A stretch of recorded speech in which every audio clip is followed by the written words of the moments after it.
going as well. All right, so good afternoon and welcome to the April 2025 Kansas Soil Health Alliance Partnership Forum. My name is Jennifer Simmelink. I'm the Executive Director of the Kansas Soil Health Alliance, your hosts for this forum. I want to thank everyone for joining us today. For those who are unable to join our monthly forums or want to rewatch a previous one, I want to let you know again that they are all being recorded and they're housed on the Kansas Soil Health Alliance's website as well as our YouTube page. And we'll also put links to the recordings on our social media pages and newsletters. So it should have many places to find these recordings. To start off today's forum, I'm going to put up a 2-question survey. This is just to help us and our speaker get a little understanding of the dynamic of today's audience. I'm going to go ahead and put that up and I'll ask everyone to quick answer those questions, please.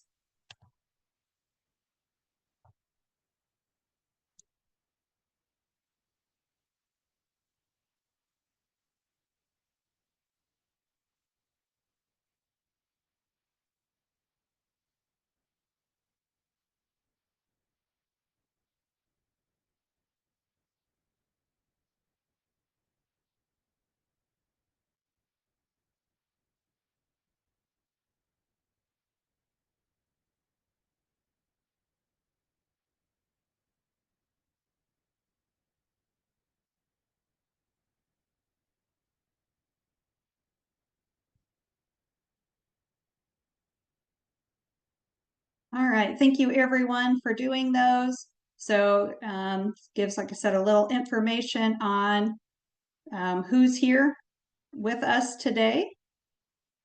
And we're pretty predominant from Kansas. So thank you for doing that portion of it. And I want to remind everyone that I will keep you muted during the presentation. If you have a question, at the bottom of your screen, there's an icon that says raise hand. You could raise your hand, we'll unmute you, and then you can ask a question. Or at any time, you can drop things in the Q&A, and then we can read that as well. At the conclusion, we'll have time for Q&A as well. And with that, I'm going to turn things over to Joanna Johnson, the Outreach and Education Coordinator for the Kansas Soil Health Alliance, to introduce today's presenter.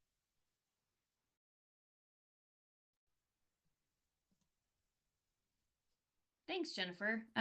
Today our speaker is Lance Gunderson, who will be speaking about the Haney soil test. Lance Gunderson founded Regen Ag Lab in 2019 after spending 17 years leading the Soil Health Testing Division as the Director of Soil Health and New Test Development at another lab. Regen Ag Lab offers Haney and PLFA tests, as well as soil enzymes, water stable aggregates, water holding capacity, TOC, along with more conventional soil, plant tissue, and water analysis. Lance is a renowned expert on the Haney test and the PLFA test. His experience at reviewing over 250,000 soil health samples gives him unique insight into how soil health results relate to management in regenerative agriculture systems. Lance earned his MS in biology in 2012 and his PhD in soil microbial ecology from the University of Nebraska at Lincoln in 2023. With that, I'll let Lance take it away. Hey, good afternoon, everybody. Can you hear me all right, Joanna? Good? Okay. Yep.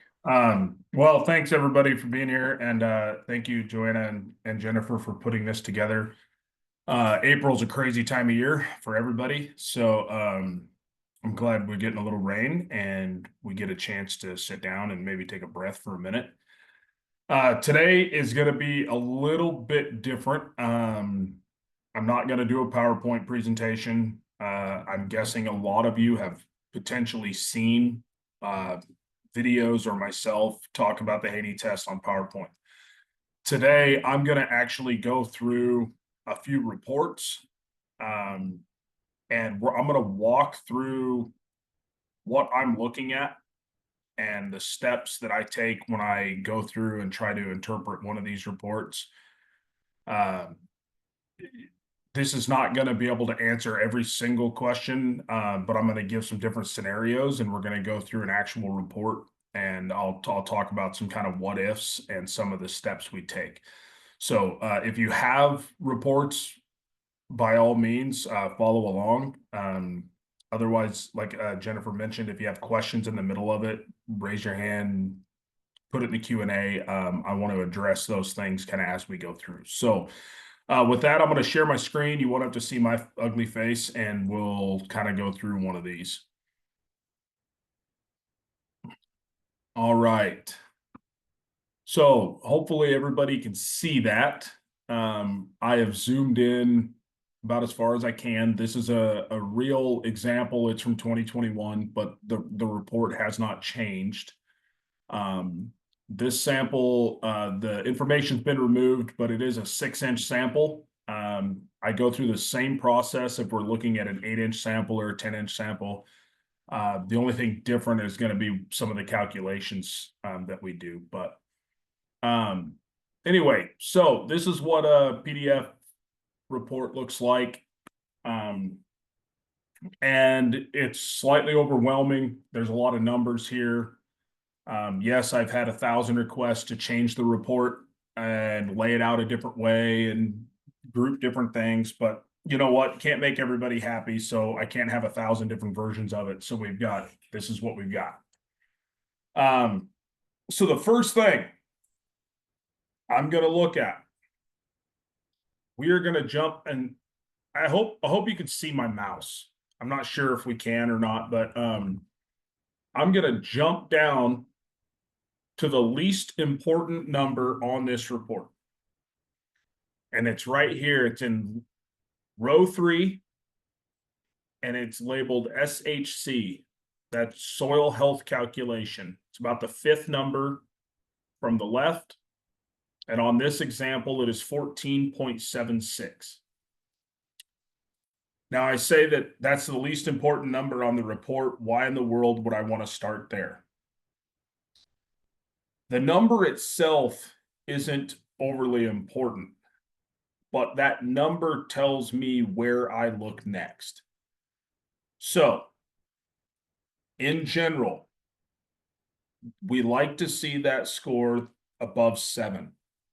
So if it's 0 to 7, that tells me where I'm going to look. If it's above 7, we're on the right track. We really like to see that number above 10. And that is a summary of some of the other values on the report. And I'll talk about that in a minute.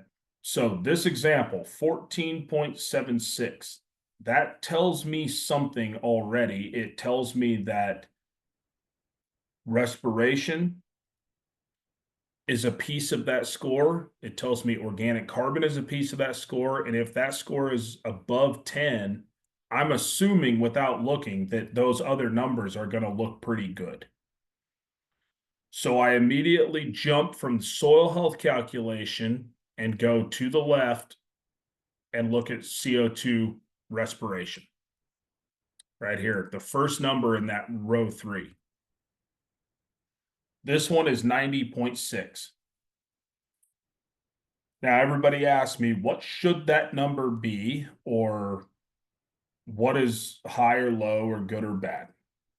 And of course, like all good scientific answers, the answer starts with, well, it depends. But I can tell you what it depends on. One of the things it depends on is geographical location. So I'm going to just assume that you're all from Kansas. But just like Nebraska, Western Kansas and Eastern Kansas are very different. Soil types, precipitation, etc. Most importantly, so let me step back. So with respiration then, if Hold it up, is, Lance. yeah, We already got a question. It's from okay, Candy. very good. I can't see I can, so I screen, can read so. it to you. She asked, can you tell us what this was crop-wise and the potential rotation? This I don't know the exact crop at this time that this sample was taken, but this was corn and beans. It's not even a rotation, right, Candy? It's that oscillation. But yeah, this is a corn and beans.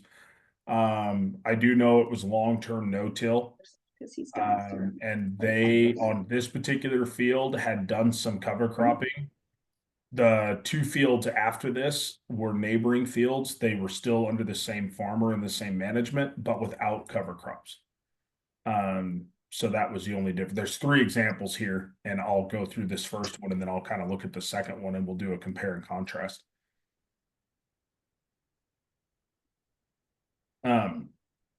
So I think this was like 3 years into covers, and I think they were only doing it after beans. So I think they had 2 years of covers, 1 year without, and of course all the previous years. But they had been no-till for about 15 years. So if our respiration is between 0 and 15, I don't care where you're located. I don't care what crop you're growing. It doesn't matter. That is low. That's a low respiration. Same thing if we're above 100. It doesn't matter what crop you're growing. It doesn't matter where you are. That is considered high. It's everything kind of in between 15 or 20 and 100 that is open for a little bit of interpretation. As far as how we know if the respiration is good or bad based on what that number is, we actually look at this % MAC number. So right here in between. So MAC stands for microbially active carbon. What percentage of the food available is being used by the microbes? Think of this like a budget. So try to answer this question. How much money should you spend every month? Well, that's a really hard question to answer. How much do you have available? And what are the needs or the demands of you spending the money? So in this case, water-soluble organic carbon right here is the food supply. This is what the microbes have access to. This is their food bank account. Respiration is the spending rate, how fast they are demanding the carbon in the system. % MAC shows us that relationship. And if the % MAC is below 30%, that tells us that the microbial life, the respiration, is not limited by food. That is not the problem. So a lot of times, and I love carbon, and I do it all the time too, as I say, we need more carbon. We need more carbon. Sometimes, though, it's not a limitation of available carbon that's causing the microbes to not want to eat. So when that happens, if this number was 25 and the respiration was 30, but our food was almost 200, I would start to look at other things, and I would immediately jump to soil pH. When the soil pH is extremely high or extremely low, that can limit soil respiration. When soluble salts, if they are extremely high, can limit soil respiration. Ideally, when we look at that % MAC number, we want that number between 50 and 80%. What that means is that the supply of carbon in our operating system is enough to support the microbes. They're going to have enough food to eat, but they're not eating it so fast on the high end that they're going to have to start looking for carbon elsewhere. Now, there are certain times of the year when the % MAC number is above 100%. In other words, the microbes are eating carbon faster than the soil can supply it, or faster than what we supply it through management. That's okay, but for short periods of time. if we're seeing this happen over and over again, meaning year after year, from a management perspective, we're going to maybe want to shift some things. So if we're in a grazing system, we might want to leave a little more residue. If we're using cover crops, we want to maybe change that mix up a little bit and get more grasses into the mix. If we're already planting grasses, we might want to try to let them go just a little bit longer before termination. If we're looking at cash crop rotation, maybe we need to cut out, not completely, but we need to add another grass to the rotation. So wheat, corn, beans type of thing instead of just corn and beans. Because we need to get the carbon in, because if the microbes then are eating at a really high rate and they don't have enough food, they start to eat soil organic matter. Over time, the soil organic matter numbers start to drop. I have yet to talk to a single producer who wants their organic matter numbers to decrease. So that is what is happening. So again, soil health score is 15, roughly. It tells me I probably have pretty high respiration. I do. It's at 90. Is that a good number or bad number? Well, that's relative to how much food I have available. And I've got the food available, so that is a good number. In fact, it could be even a little bit higher. So We that's have a where pause. start. Go ahead. Another question just came through. Yep. What would be a good range for soluble salt you mentioned? Yes, soluble salts. So I'm glad that somebody asked that question. Soluble salts, a quick word before I give you a range. So a lot of times when people talk about soluble salts, and I'm not insulting anybody's intelligence here, but there's a lot of misconceptions. So soluble salts, everything in the soil, all of the nutrients are salts. A lot of times we think of salt as sodium, chloride, but it's all of it. Potassium's a salt, phosphate's a salt, calcium's a salt. But we know that potassium and calcium and phosphate are not very soluble. So you can have a lot of phosphorus in your soil and not have really high soluble salts.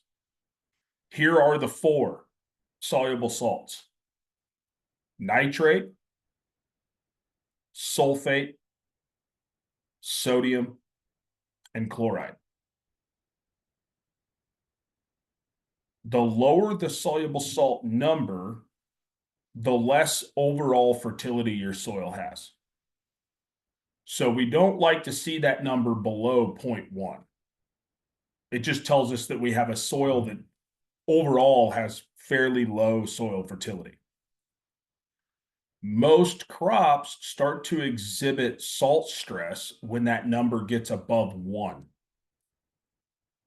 Certain crops are more sensitive. Soybeans are very sensitive to soluble salts, and you will start to see a pretty dramatic yield drag and crop performance at 1.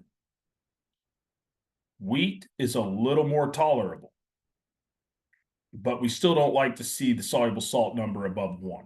But barley, kochia, sugar beets, they can handle pretty high soluble salts. Nobody's trying to grow kochia, but that's why those salt spots in fields are full of kochia. They can tolerate it.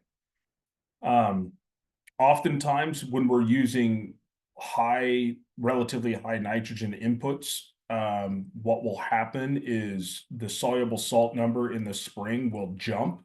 It will be like 0.8 because we have a lot of free nitrate in the soil. And again, nitrate is one of the soluble salts.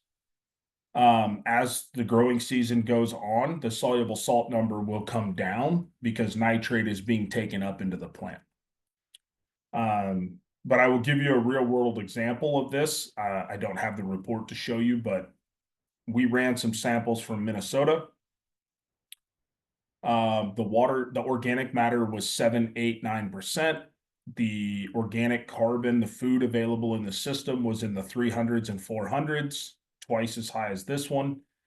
The respiration was 6, 7. They were all below 15. They were really low. The soluble salt number was 2, 2.5, because they had been putting on large amounts of gypsum, calcium sulfate. The calcium doesn't cause high soluble salts, but the sulfate does. And so when the calcium and sulfur split apart with water, the sulfur is soluble and it causes the salts to be very high. And that was limiting respiration. That was a very long-winded answer to a very simple question asking for a range, but I wanted to talk about soluble salts because there's a kind of misconception that it's all sodium and chloride, and they market it that way with quote unquote low salt fertilizers. 28% UAN is a low salt fertilizer relative to 32% because there's just more water in it. So all of those are salts. So after I go through the soil health pieces, with the soil health score, and then look at respiration and the organic carbon and the percent max. So if I see a problem, I'm jumping to pH first, and I'm jumping to soluble salts second. Now, I gave you examples of what happens if the pH is really high or really low, or if soluble salts is really high. I have seen examples of limited respiration, low soil health scores, the pHs and everything are fine. The soluble salt number is really, really low.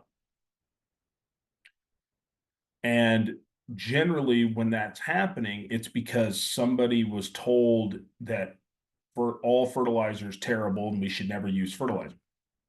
Well, the phosphate on that example, that specific example, and I've seen this numerous times, but the phosphate on that specific example was below 1 part per million. If you're familiar with the phospholipid fatty acid test, or PLFA, you'll know that all cells have phosphorus in them. It's what makes the membrane. So microbes need phosphorus too. They can make phosphorus available, but if it's so limiting in the system that they can't even replicate because they can't generate cell membranes, guess what we need to do? We need to add some phosphorus. Now, the difference is that the recommendation was not 200 pounds of phosphorus, it was 40. So there are extreme cases there. It could be copper, it could be potassium, it could be any of those things that are extremely limiting. And not only does it hurt plant growth, you'll see it reflected on the soil health numbers as well with respiration. So that is the soil health piece of this test. And then I'll go through the fertility pieces. And I'm going to start right there in the second row with the actual where it says fertility, and it shows potassium, calcium, magnesium. So when we look at those numbers, if you're used to looking at more conventional soil tests, those numbers are going to come back and you're going to go, those look really low. Something's going on. Potassium is 60. The H3A extract that's used in the Haney test is going to extract less of most of these nutrients. And for good reason, because if you want to extract more potassium, you just keep making the extract stronger or more acidic. So you can add things to the extracts. That's what malic 3 is. It's a very strong acidic extract. It's stronger than Bray. And then they have a strong Bray, which is stronger than malic 3. And if you look at the numbers for potassium, they just go up with each extract, the strength of the extract. We know that potassium is, for the H3A, is very well correlated with conventional extracts. So I can tell you that for potassium, and you can write these down if you want. You take potassium on this test, multiply by 2, and add 20. So a conventional ammonium acetate extract would be about 140 parts per million. This test shows 60. Now we factor all of that in when we make recommendations. But the number we're going to show you is the number that actually comes off the test. Calcium multiplied by 3. Excuse me, 3.5. So this number here would be about 1,100, 1,200 in that range. Magnesium, you multiply by 2.5. So about 270.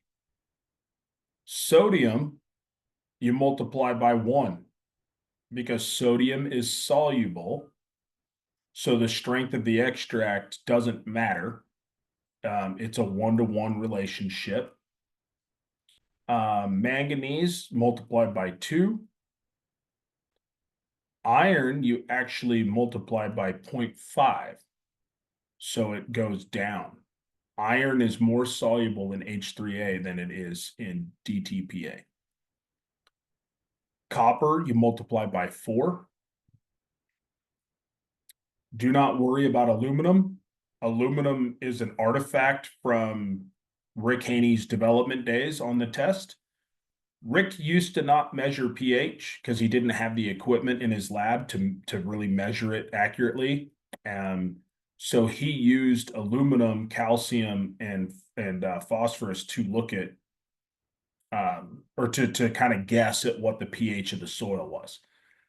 A lot of people see the aluminum number and they panic and say, I'm going to have aluminum toxicity.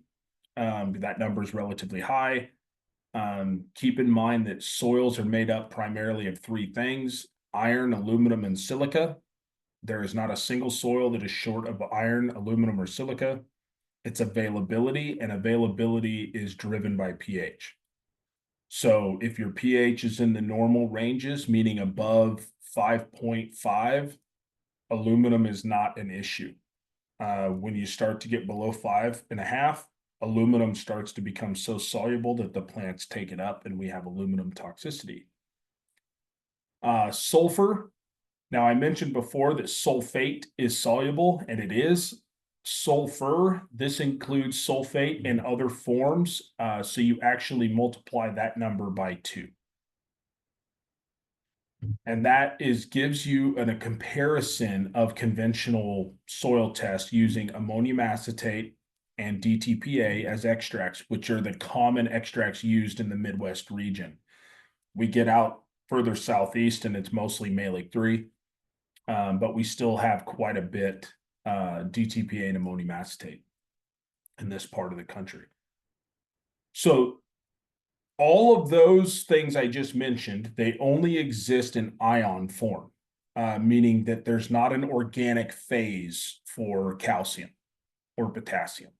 The plants take up the ions, and then when the plants break down, they release ions. That's very different when we talk about the top row, nitrogen and phosphorus. So any questions on those and how we would look at those? We don't, like I said, those numbers look pretty low if you're used to looking at conventional extracts, but that's the reason why.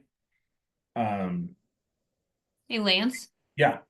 It looks like Sean has a question. Yeah. I can't see the chat. Let me open this chat up.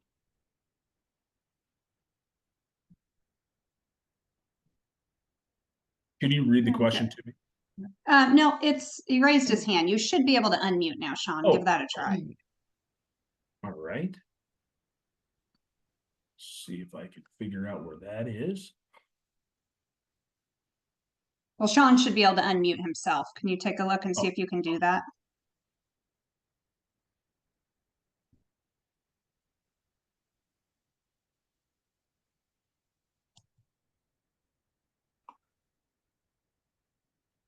Can you hear me? I Yep. was just curious if you could just send those factors. That was all I was wanting. Those ones, the multiplication factors, was all I was Yeah. curious, just so I could compare. Thanks. Yep, I can send that. What I'll do is I'll send those to Jennifer, if that works, and just have her send them out to whoever wants them. Yeah, we can do that. Okay. Yep. And Sean, we've run thousands of samples where we run the Haney test and then we run a standard test on it. That's how we built those factors. It's the exact same thing they did when they started looking at phosphorus. If you run an Olsen P phosphorus, you can multiply by 1.3 and you get Bray, or 1.6 and you get Bray. You can multiply Bray times 1.3 and you get Malick 3. That's the same process that we've done. And Rick did a lot of that back in the development phase, and then we redid all of that at the lab as well. So that's how we built those conversion factors. So I want to jump up and talk about nitrogen and phosphorus. The nitrogen piece. So on the Haney test, we've got 9 numbers here. Very different than a standard test. Typically on a standard test, you're going to see nitrate. You might see nitrate twice, parts per million and pounds per acre. You get really fancy and you ask for ammonium, they'll include ammonium, but it's not typically reported on standard tests just automatically. So on this one, we've got nitrate and we've got ammonium. So these are your plant available forms. When we add them together, that's all we're showing in the third piece there, that 4.1 value. Again, I'm in the top row, just left to right. Inorganic nitrogen. So that is nitrate plus ammonium. And these are in parts per million. We're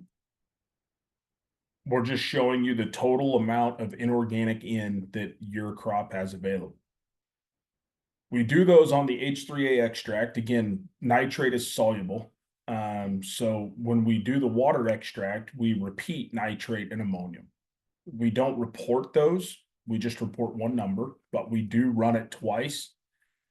We do that as a quality control in the lab to make sure that the extracts are lined up. We didn't have a human error or instrument error. The nitrate should be the same. On the water extract, we're going to measure total water soluble nitrogen. We subtract out the nitrate and ammonium and we get organic nitrogen. So think of this as soluble protein. Now, if you do that math, you're going to take 21.8 minus 4.1 and you don't get 18.1. Again, we measure nitrate and ammonium twice. We use the water extract numbers for the equation, but we don't report those. They should be very close, but that's how we're doing that. A quick word about organic nitrogen. Again, everybody says, well, what should that number be?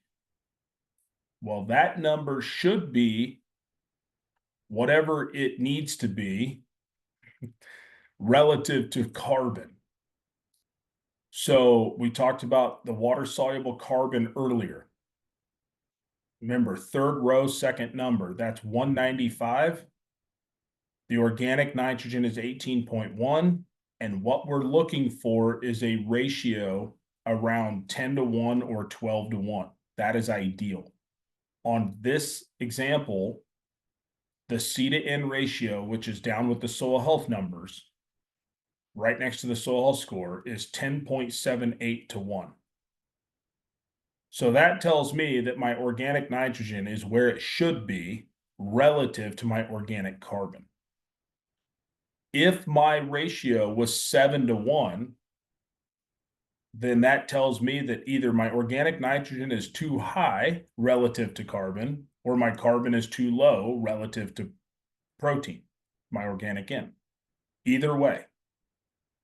So you can address that with different cover crops or, again, grazing schemes. So if my carbon is too low or my protein's too high, maybe I need to get more grasses in the mix. Maybe I need to leave more residue behind.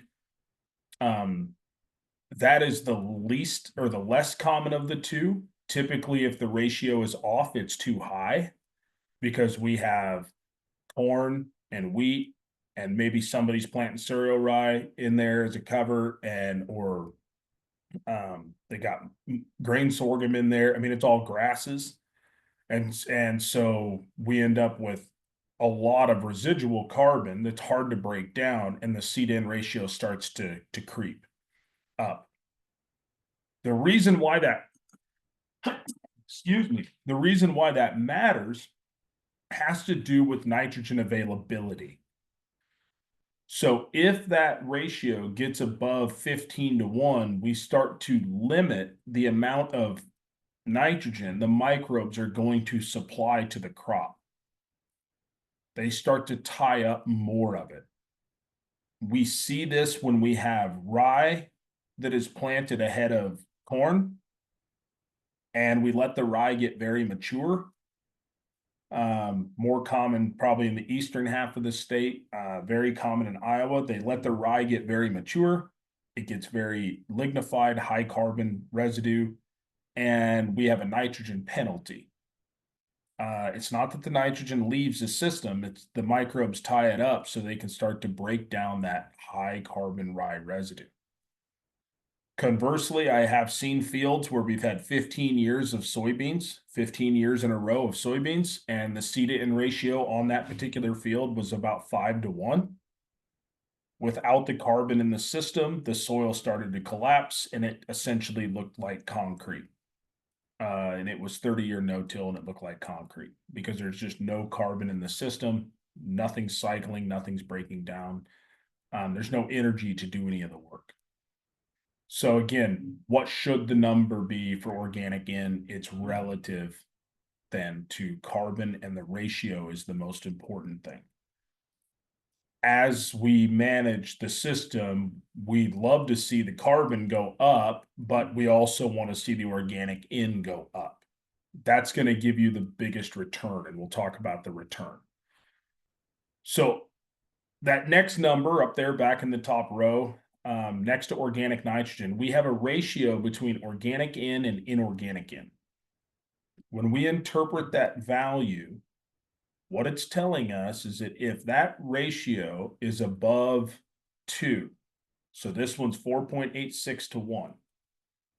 If it's above 2, most of the nitrogen in your system is being driven biologically. If it's below 2, most of the nitrogen in your system is being driven chemically, meaning inorganic, nitrate and ammonium. At certain times of the year, so if this was July and we were growing corn, we don't mind if that ratio is under 2. That's not a problem because we have a high uptake time in plants. They're really growing. They're going to be pulling it up really fast. Same thing in wheat about this time of year. If we have an inverted ratio, that's okay. But come post-harvest, we don't want to see that ratio below 2 because what that tells us is that you've got a lot of residual nitrate and ammonium in your system that your crops didn't use. And now we've got a big risk of loss over the downtime. Now, if you're going to come in with a cover crop, not a big deal because cover crops are going to suck up the nitrate ammonium and they're going to convert it to protein, and that's going to become part of your biological driven nitrogen cycle. Lance, Yes.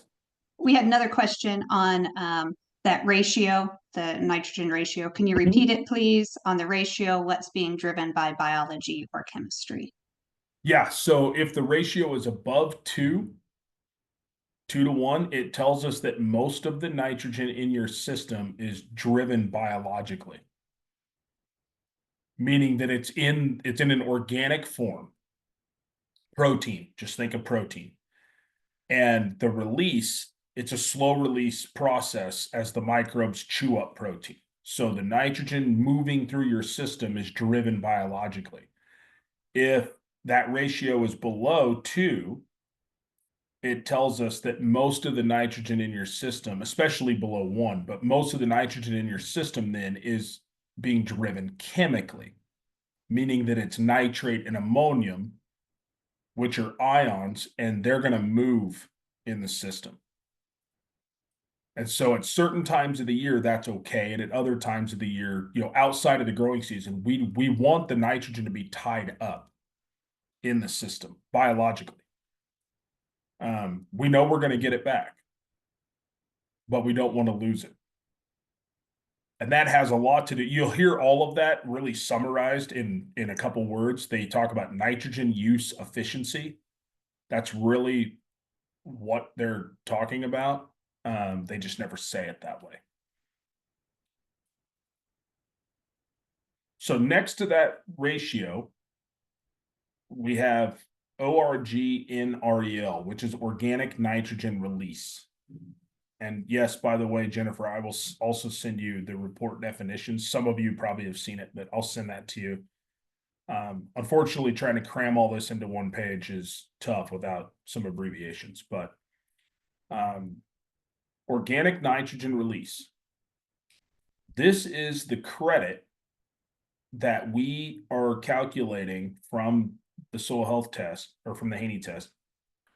This is nitrogen we're giving you credit for in addition to nitrate and ammonium. That credit will never be higher than the amount we measured on the test. So we measured 18.1, and on this example, the credit is also 18.1. How do we determine what that credit is? Well, it's driven beyond how much nitrogen is there. It's driven by the C/N ratio. Again, if the C/N ratio is above 15, we start to really reduce that nitrogen credit. Doesn't mean it'll be 0, but it might just be a percentage of what is there. If we get it above 20-1, the credit is 0. We're not giving you any credit for that because the microbes are not going to release it. They're going to tie it up. The second piece that goes into it is how many microbes are doing the work. That's soil respiration. So if the respiration on this example was 10.6 instead of 90.6, that credit is going to be very low, if not 0. So it's how many people, how many microbes do you have doing the work? What kind of food source are they eating? Is it balanced? That's your C/N ratio. Okay, and then how much organic N is in the system? So for this example, again, 18.1 parts per million, which is about 30 pounds to the acre.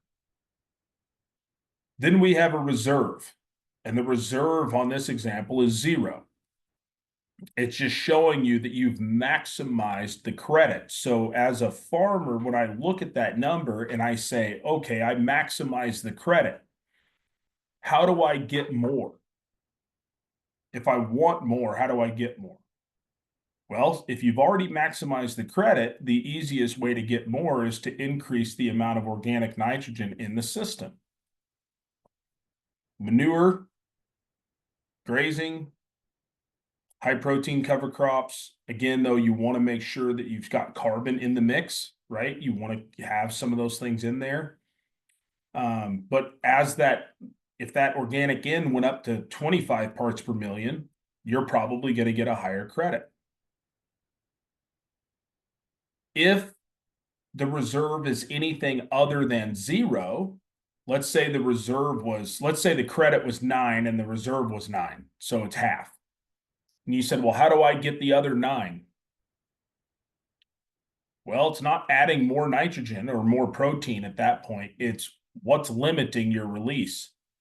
If your C/N ratio is 17-1, then I need to work on getting my ratio down so the microbes will release more. If my respiration is 13, I need to look at why is my respiration 13? And you go, oh, I put on 2 tons of gypsum and my soluble salts are 1.6. So, I need to really back off of that next year. When the guy says, hey, you need to put gypsum on, saying, I don't think I do, so those are the things that we're kind of bouncing back and forth to look at. Finally, we show you the available nitrogen in pounds per acre.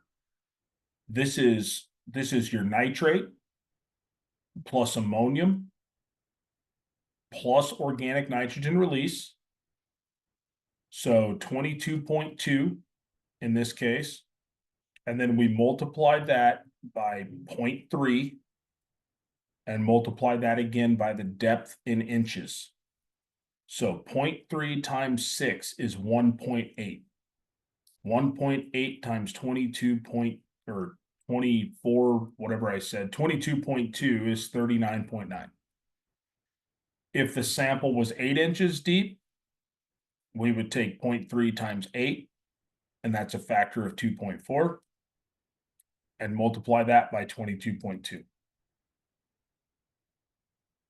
The shorthand version that you've probably all heard is that you just take parts per million times 2. And that's assuming that you took a 6.66 inch soil sample. And that's where that number comes from. We use the actual depth. We have anything from 3 to 12 inches on Haney tests all the time. So we use the depth. Any questions on that part?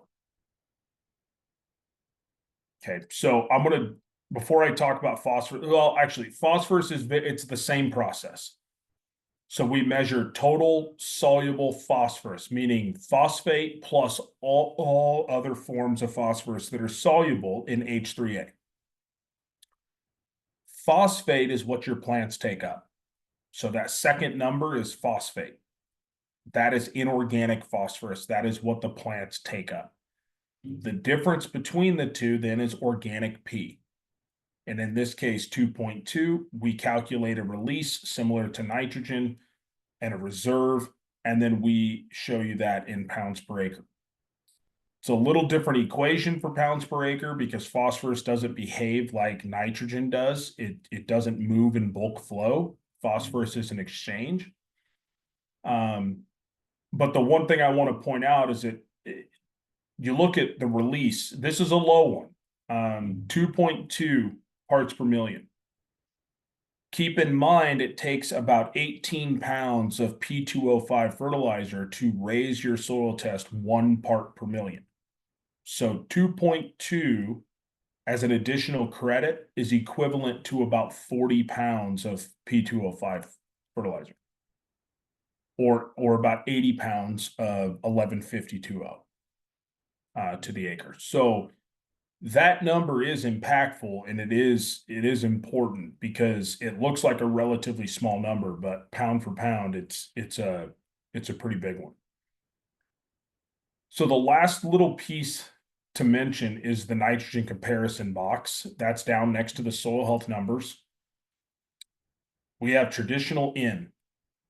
That is nitrate. These are your credits, by the way, from your test. So traditional nitrogen would just be nitrate. 2.6 parts per million times 0.3 times 6 is 4.6 pounds to the acre. Then we show you that same Haney test nitrogen number at 39.9. Again, we talked about where that came from. And then the difference is simply just subtracting the 2. And then we've got a dollar savings amount in there. And that's completely hypothetical because obviously, depending on the price of fertilizer on any given day and what form you're buying and where you're getting it, that number is different. But that 35.3 pounds, you can easily determine your own potential savings there. We're just trying to show you that this is what is there if you don't just measure nitrate. On this example, they did not ask us for recommendations, but if we were to do recommendations, we do them the same way. You tell us what crop you're going to grow. You tell us what your yield goal is. We give you past crop credit. So for the lab, it's, if you'd say soybeans, we're giving you 40 pounds of credit for soybeans. Yeah, I know some people like it, some people don't. Some people say it should be 60, some say it should be 0 or 20. I mean, but we put it right on the report. So if you don't like it, add it back onto your rec. Subsoil, if you do run a subsoil test, I don't recommend that for Haney test, but if you run a subsoil test like nitrate, you'll get that credit here as well. And then we do the Haney test nitrogen. Those are your credits we subtract off of your total requirement. And then the fertility recommendations, that is what we're obviously recommending you put on based on your yield goal and your crop. So yeah, that is in a nutshell the steps to go through on one of these tests. And very quickly, I was going to compare and contrast. So the first one up here, respiration is 90. Again, this was 2 years out of 3 with cover crops. The cash crop rotation was the same. They've both been no-till for 30 years or 15 years, excuse me. And then down here, not terrible. We look at the soil numbers, respiration's about half. The carbon is still 160 compared to 195. You'll notice now our percent MAC number is dropping. Our seed-in ratio is still good at 11-1. Our soil health score went from 14.5 to 9.5. Again, not dire. It's not bad. But those are where you're seeing some of the differences.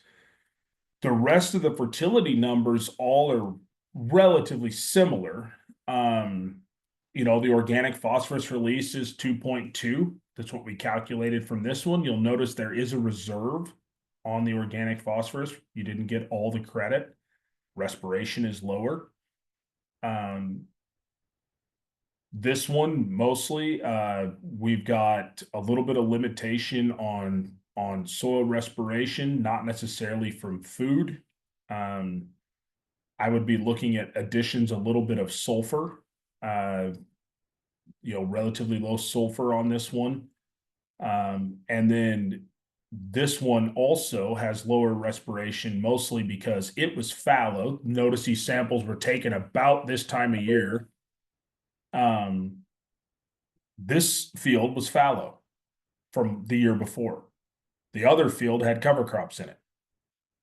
And so we have a little uptick in respiration simply because we've got cover crops growing and they're breaking the dormancy of the microorganisms. The third example is even worse. This is the newer of the fields. You'll notice organic matter went from 2.3. It actually went up to 3. But our respiration is even lower. Our percent MAC is even lower. Soil health score is about the same because we've got a decent food supply here. This again is one of those where we sat fallow for quite a while. Overall, the fertility is a little better on this soil. Makes sense, considering that cover crops do what cover crops do. Like all plants, they take nutrients up out of the soil. So don't be alarmed if you're doing that and you're noticing that some of your fertility numbers look a little lower. You're not losing it unless you're chopping all that cover crop off and now it's a hay crop. But if you're leaving it there or putting it through animals and most of it's going back, the fertility is going to come back. It's just where it's located in the system, and the soil test, if it's not in the soil test isn't going to measure it, right? So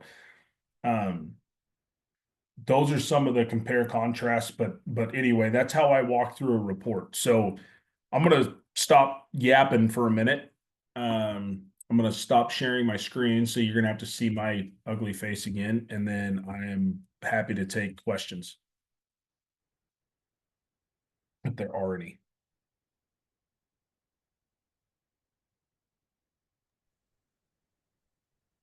Okay, Bryce, I saw your hand up. Okay, you should be able to speak.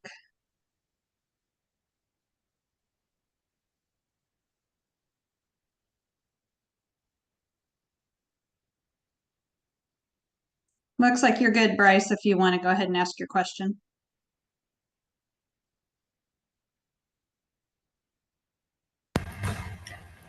Can you hear me?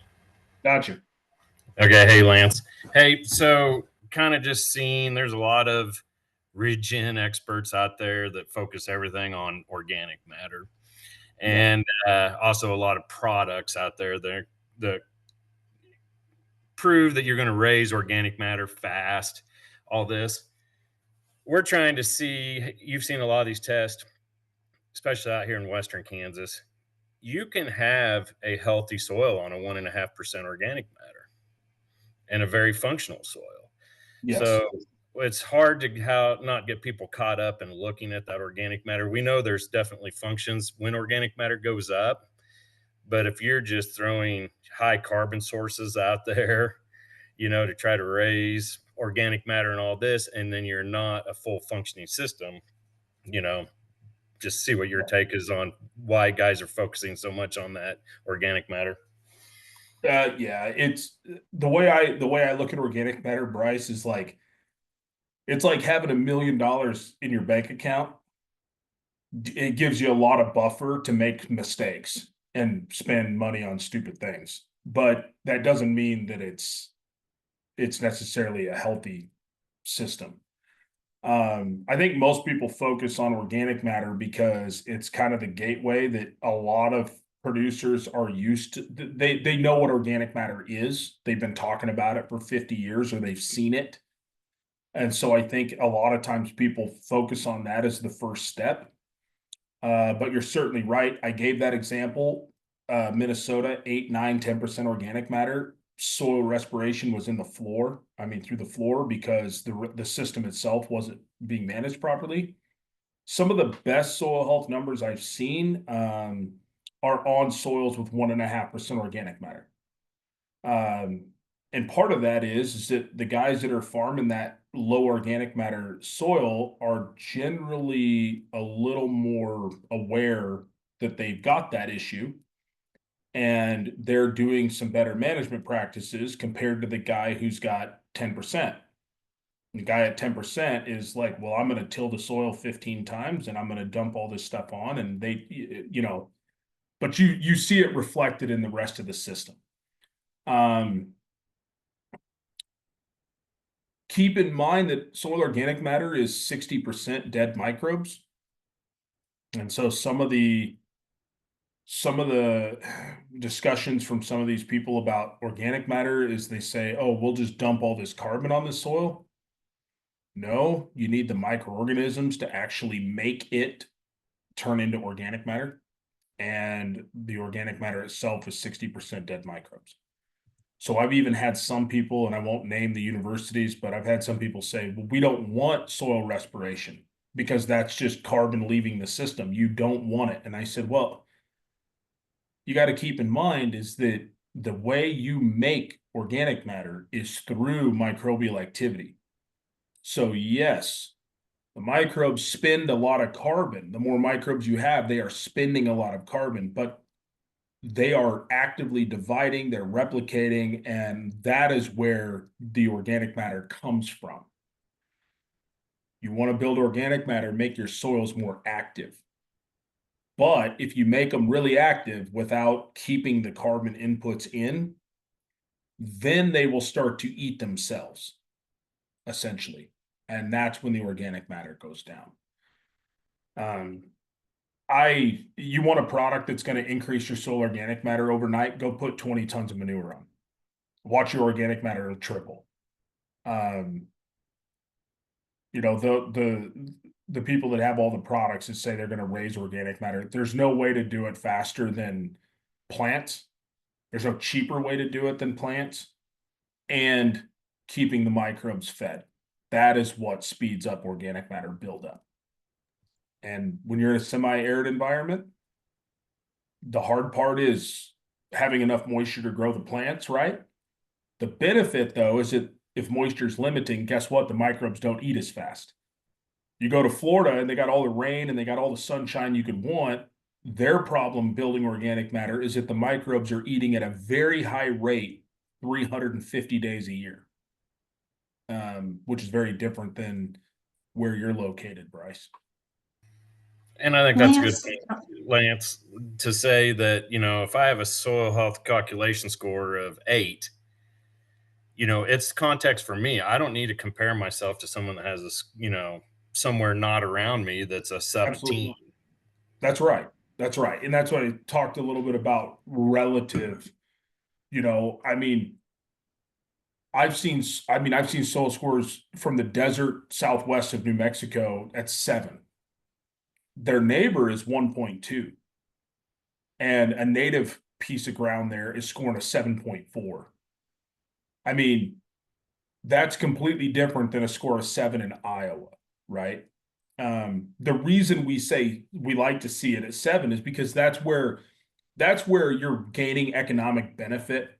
Typically, that's where kind of the tipping point where you're like, okay, my soils are infiltrating, residue starting to break down properly. I'm getting nitrogen release. I'm getting phosphorus availability. It starts to happen kind of in that 5 to 7 range from a score perspective. But you're right. When you start comparing yourself to other areas of the country, the number itself is meaningless at that point. And we are working on regionalizing some of this too through a software platform. And I think I had mentioned that at a couple meetings this last winter. We're actively doing that to where, Bryce, you can compare yourself to yourself. And it's based on your weather and climate and soil type. That information is going to automatically come into the interpretation of your test, which is very different than Russell Hedrick or Rick Clark or anybody else you want to name, right? so Lance, we're just after 1. We have 3 more questions. Do you have a minute to answer them quick? Okay, and for anyone who wants to stay on, we'll keep this recording. For those that have to drop off to other calls, we'll have the recording out and posted as soon as we can. So if you have to miss this last bit, but I'll probably stop it with these 3 questions that I've got 2 in the chat and then 1 hand raised. So we'll get to those, and then everything else we'll just have to follow up differently. So if you want to bring the chat up, Yep. I'll let you look at the 2 that are in the chat, and then Brady, I see your hand up, and then we'll finish with your question. Yeah, so I'll address Kendall's question here. Why do we or when do we need to take samples to truly trend the buildup of a healthy soil? Kendall, the answer to that question is I would avoid the extremes. And by the extremes in the Midwest here is, I mean, generally late December, January, February. Avoid those times. I know you're probably shaking your head going, well, no kidding. I don't want to go pull soil samples in February, but you'll be shocked how many of them we get. Also avoid typically July and August. They're just hot and dry and, get out there. Beyond that, it's about consistency. So if you are looking at spring, that's fine. Make a few notes of general soil characteristics, meaning like temperature and moisture, and try to be somewhat consistent. It's not just by the day. I know guys up here, when they plant corn, it's by the day. They don't care what the conditions are. If it's April 12th and they're allowed to plant corn, they're going to plant corn. But when you're doing this, just be very consistent and just be a little conscious of the soil temperature and moisture conditions. And if you've got a year that's just incredibly dry, wait. And if it doesn't ever change, then don't waste your money and pull a sample. I can tell you right now, it's not going to look great. Wait until you get the moisture and watch it rebound. That's exactly the advice I gave to Michael Thompson a few years ago when that part of Kansas was going through the drought, and he was shocked to see how fast it rebound following rain. So the next question from Lynn: have you seen testing showing the microbial impact of ammonium versus other forms of in-application? So ammonia, anhydrous ammonia, I'm assuming here. And Lynn, correct me if I'm wrong, if I'm going the wrong direction here. So not all forms of nitrogen are created equal. At the end of the day, they are, but it's the application and the concentration. So anhydrous ammonia, because it's so concentrated in the way it is applied, being knifed in, so it's even more concentrated in the knives. Typically, there's a big shock to the microbial system because the pH initially shoots way up. And then as the ammonium is converted to nitrate, that is an acidifying process. And so the pH drops fairly quickly. And when it drops, it has a tendency to drop lower than what it was before. And then as the nitrate is taken up by the plant, the pH tends to rebound up a little bit. Over time, we never quite rebound all the way. And take 2 steps or 1 step forward, 2 steps back, 1 step forward, 2 steps back. So the pH continues to go down, which will impact the microbial community. The physical destruction of anhydrous, just the kniving part, has a tendency to cut up fungal networks. And I think K-State did some research on this quite a few years ago now, 7, 8 years ago. What happens is right around the knife marks, we kind of have, think of it like a nuclear explosion. We don't sterilize the soil, but we kill a large amount right on the knife mark. And then as we move away from the knifing, the microbial biomass increases as we move away from the knife mark. And then it starts to fill back in as kind of the destruction, if you will, starts to mitigate itself. What I generally recommend is that I know why people want to use anhydrous, and that's fine. But what I generally recommend is that if you're fall applying anhydrous, the same would be for knifing in hog manure or anything like that, is your best case scenario is to run your anhydrous rig and follow it with a drill. You're going to stabilize some nitrogen. You're going to rebuild some of the soil structure that you lost. You're going to add carbon to the system that will help also stabilize some of that nitrogen and conversion and get it tied back up into a form that will become a more slow release. And no, we're not going to tie it all up. Microbes are resilient, but yes, we do cause damage, and then it takes time for them to recover. And by running a drill, you're essentially saying, I did some damage, and now I'm going to give you the right building blocks to repair yourself. Because the plants are the store that allows them to do that. So I hope that answers that question for you. Brady, I got you set, so you should be able to unmute yourself and then ask your question, and that will be our last one for today.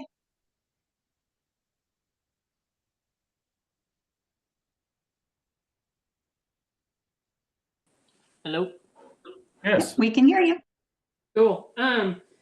Hey, I've got a billion questions, so I'll try to keep the one most straightforward. I've got 2 different samples from 2 different fields. And kind of as I'm getting ready to soil test this spring, I've already had to make some decisions, but I was kind of waiting to get to like 60-degree soil temperature. I'm in north central Kansas, so like Lebanon, Kansas. I'm Jennifer's neighbor, just over the hill from Jennifer and Chad. My question is, on one field, it's hard to explain without being out here, but I've got one field that has a soil health.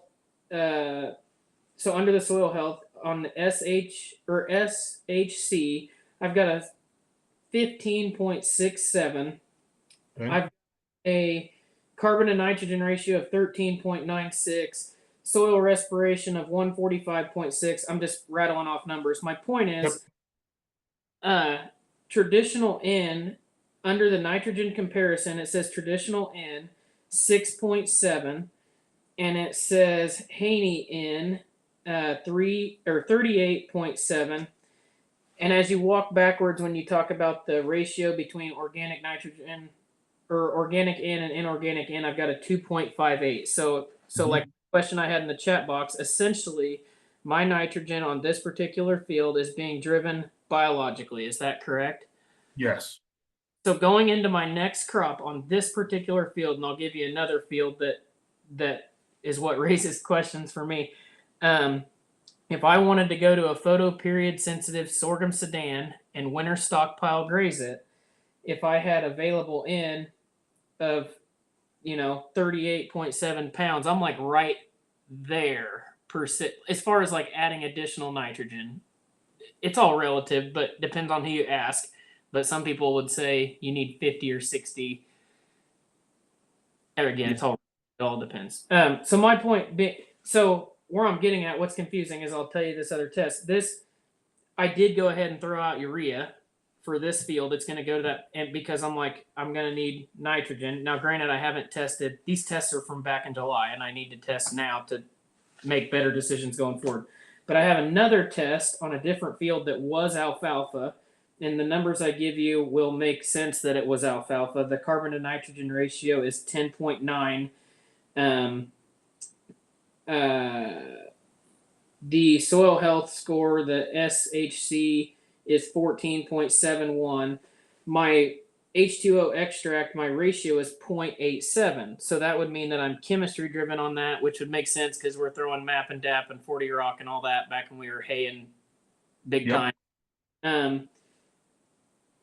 What on that field, it makes sense because it's a legume, but it says traditional pounds at N 39.0 and Haney N 81.8.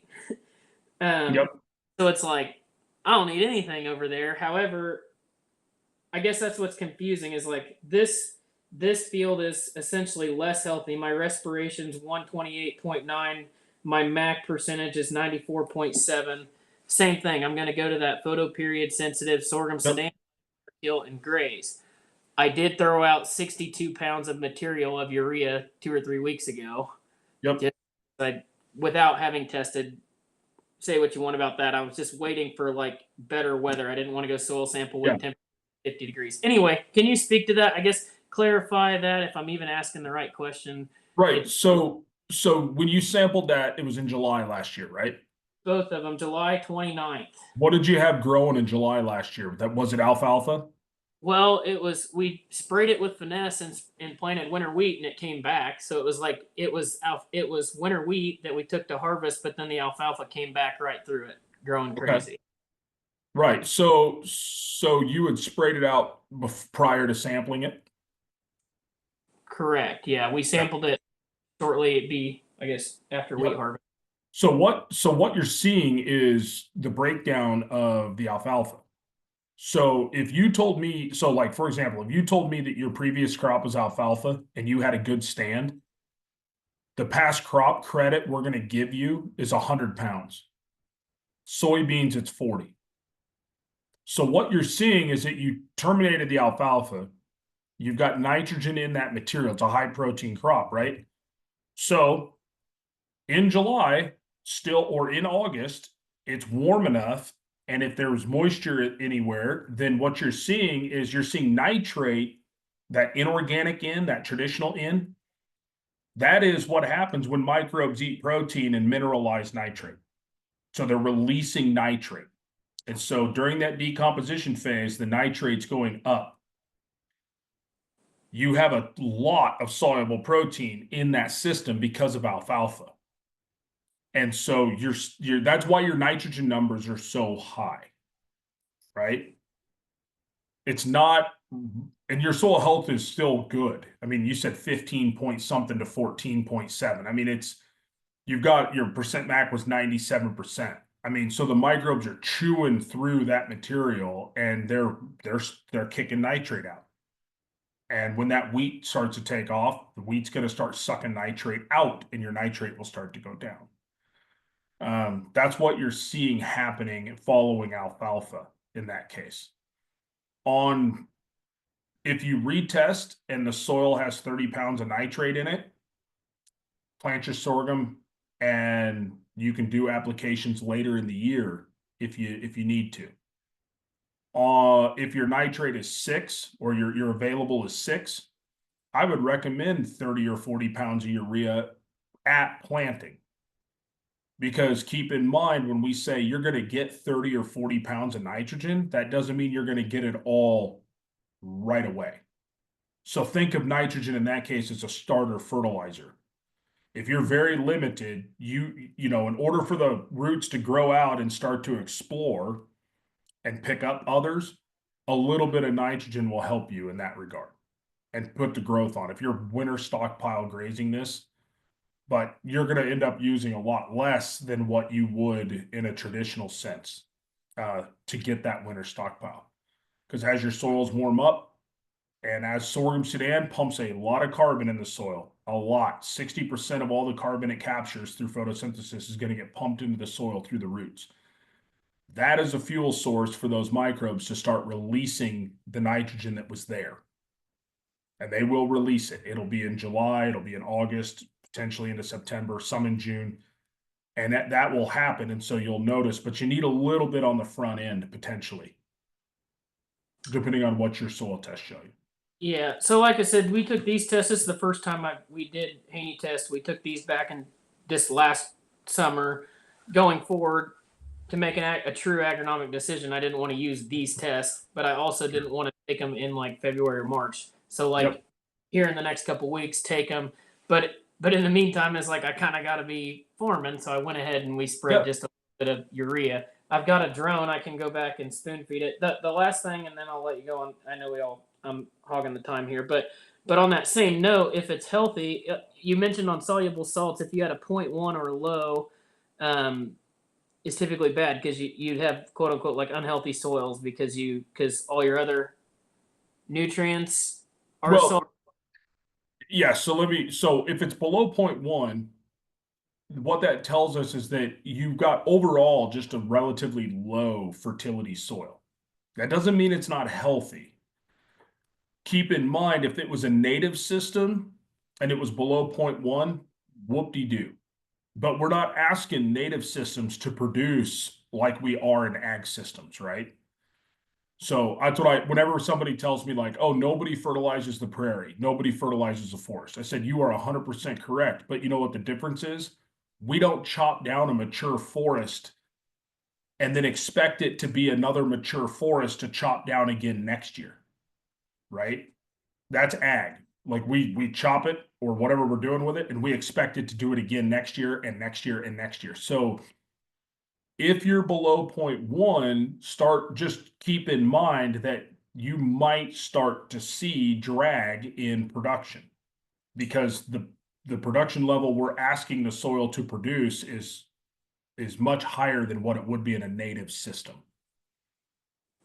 Right on. Well, that's I said. Most of them are below 0.1, but we're not like going forward. We're not trying to raise 200 bushel corn either. Like my 120, if that, like, Yep.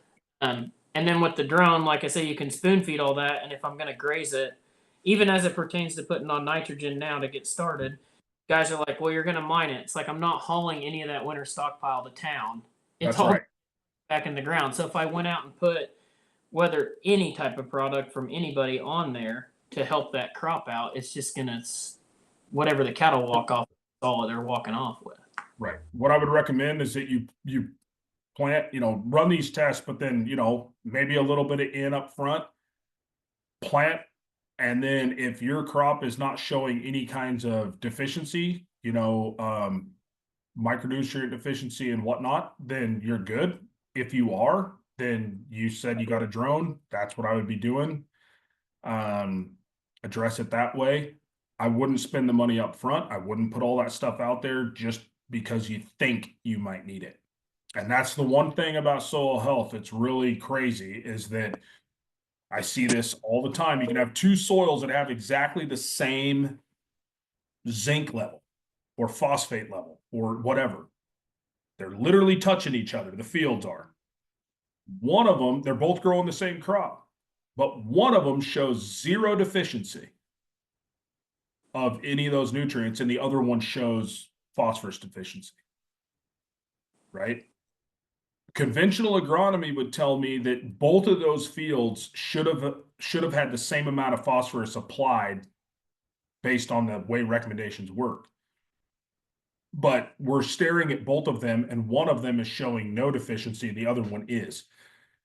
Well, that has to do with the soil health piece and how efficient your microbes can transport those nutrients. If your soil's active, those deficiencies start to go away. Cool. And we see We knew this 10 years ago. The problem, Brady, is that we didn't have enough people that were far enough down that road to really hear about it much or see it much. We knew it. David Brandt had it all the time. His soil test was 12 parts per million phosphorus, and he was raising 200 bushel corn, and everybody said that's not possible. Russell Hedrick grew 450 bushel corn on a 13 parts per million phosphorus. Not possible, right? But it has to do with soil health and the way his soil has a lot more phosphorus in it than what we measure. How available is it? So even though we're measuring soluble salts, your soil has a lot more iron, zinc, sulfur in it than what we're measuring. And so that's why I said, hold off, let the plant tell you if it's short. And if it is, you have the technology and the ability to fix that in the growing season versus spending the money on all those things just to put them in the soil. Cool. So Lance, I want to thank you very much for joining us today and for giving some extra of your time and extending into the Q&A. This was fantastic. I personally am very thankful that this is being recorded because I will need to go back and re-listen and watch and take a look at everything again. So thank you so much for speaking. For those who are on, I'll put a little teaser. Next month, we will have Candy Thomas talking to us, and she'll be discussing nutrient cycling. So kind of a nice dovetail to today's conversation. And that will be on May 29th again at noon. I will get those documents that Lance said he'd be able to send, those multiplication factors and definitions, and I will work on sending them out to all who are registered. And then we'll be posting this recording, as we said, on our social media pages and then uploading it to our website probably within the next week as well. So thank you everyone for joining in today, and we look forward to seeing you in future months. Thank you, everybody. Appreciate it.